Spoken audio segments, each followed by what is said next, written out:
saya naruh obligasi atau sukuk di suatu instansi. Ya, saya naruh uang 200 juta. Ketika 1 tahun saya mendapatkan hasil dari obligasi, kita contohkan misalkan dari 200 juta itu kita dapat sekitar 4 juta. Akhirnya menjadi 204 juta. Ya. Maka ini pasti yang wajib zakat bagi dia itu adalah nominal terkecil dalam 1 tahun. Berarti yang dihitung bukan 204 juta, tapi yang dihitung adalah 200 jutanya. Gitu ya. Tapi ketika tahun selanjutnya kan sudah dapat 204 juta. Ini kok ditabungkan di obligasi lagi, tahun depannya dia mendapatkan uang 5 juta. Berarti jadi 209 juta. Maka apa? Maka yang wajib zakat itu adalah 204 juta. 2,5% dari 204 juta.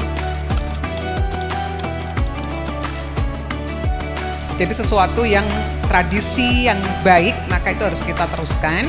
Ya, dan sambil mengambil inspirasi dan juga perubahan-perubahan atau inovasi-inovasi baru yang bisa kita kembangkan. Biasanya panitia-panitia yang ada di masjid itu yang jadi panitia mulai dari takmir yang paling sugih sampai yang paling miskin. Dan kadang-kadang panitia punya jatah, dan jatahnya panitia kadang-kadang lebih besar.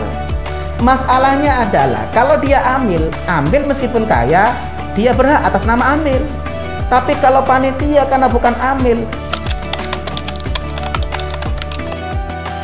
bahwa memang ilat zakat itu adalah karena ada 2.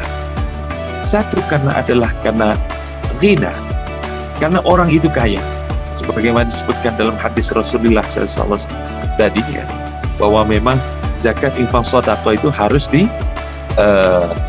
diambil dari orang-orang yang kaya. Dan bagaimana kategori kaya itu, makanya kemudian dalam Islam itu ada nisab, ada batasan di mana seorang itu disebut sebagai orang kaya. Yang kedua adalah karena adanya malun namid, artinya harta yang berkembang. Dia bisa menghasilkan, dia produktif untuk bisa mendapatkan penghasilan. Ya. Itu harus dizakat, itu harus diinfak, itu harus disedekah.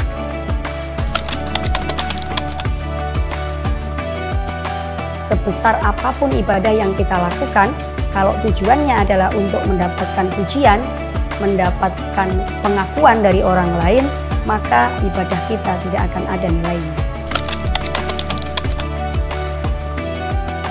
Karena memang kita berbagi dengan penuh kesadaran itu yang sangat membahagiakan sih, jadi berlebihan gitu. Jadi dan mindset bahwa hanya dilakukan pada waktu tertentu, misalnya Ramadan nih waktunya kita berbagi, misalnya nggak harus Ramadan gitu kan, setiap hari itu tadi setiap waktu. Kemudian misalnya saat ada bencana, saya berangkat ke sana, itu sangat bagus gitu. Jadi inisiatif berdonasi uang, waktu itu sudah baik sekali gitu ya di diri kita.